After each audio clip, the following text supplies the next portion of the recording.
चार पहलू के इस कंटेंट का उद्देश्य सिर्फ जानकारी और जागरूकता बढ़ाना है। सारे विजुअल्स और ऑडियो का उपयोग फेयर यूज सेक्शन के अंतर्गत किया गया है। एक 14 साल की लड़की अपने ही बेडरूम में मौत का शिकार बनी और 24 घंटे बाद उसी घर की छत पर मिली एक और लाश। सबूत मिटा दिए गए थे और सवाल ये था कि क्या इस मर्डर के पीछे उसके अपने माँ बाप या पुलिस और मीडिया ने एक ट्रेजेडी को सेंसेशनल बना दिया था। यह है इंडिया का सबसे कंफ्यूजिंग और कंट्रोवर्शियल केस, आरुषि तलवार मर्डर मिस्ट्री। आपको क्या लगता है, अपने माँ बाप किसी को मार सकते हैं? तो चलिए दोस्तों, जानते हैं इस केस को पूरी तरह से।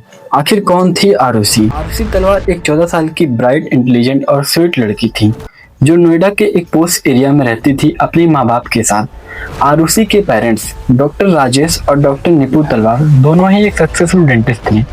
घर में एक नौकर भी था जिसका नाम हेमराज था, जो नेपाल से था। 15 मई 2008 का दिन बिल्कुल नॉर्मल था, लेकिन रात में सब कुछ बदल गया।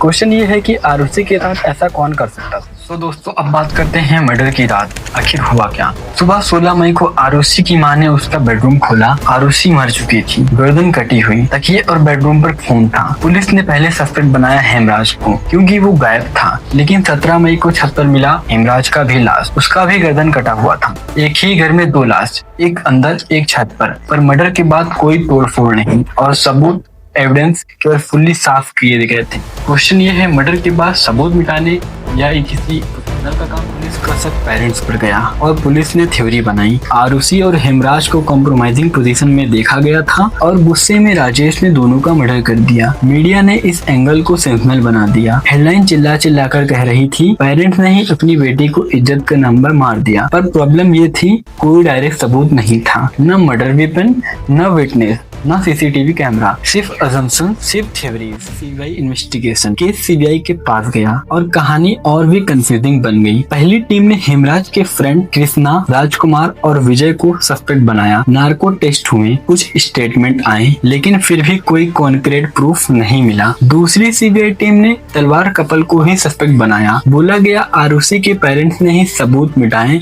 और मर्डर प्लान किया। 2013 में कोर्ट ने तलवार कपल को उम्र कैद की सजा सुनाई, लेकिन 4 साल बाद यानी 2017 में हाई कोर्ट ने निर्णय पलट दिया। जज ने कहा एविडेंस फ्लूइड है, इन्वेस्टिगेशन बायस्ड थी, मर्डर वेपन कंफर्म नहीं हुआ, मोटिव क्लियर नहीं था और ना ही कोई आई विटनेस मिला। तलवार को बाइज्जत रिहा कर दिया गया।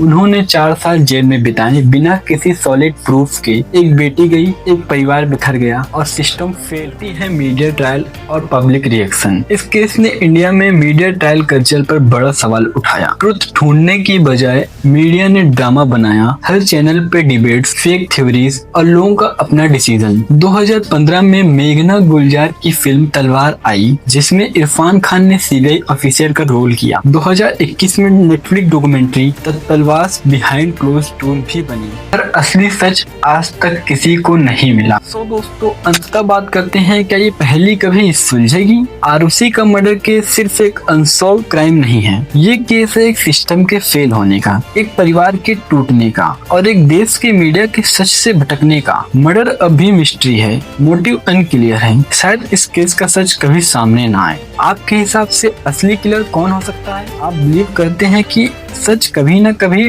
बाहर जरूर आता है? अगर आपको ये स्टोरी इंफॉर्मेटिव लगी हो तो वीडियो को लाइक कीजिए, चैनल को सब्सक्राइब जरूर कीजिए ऐसे ही सच्चाई के करीब ले जाने वाली ट्रू क्राइम कहानियों के लिए।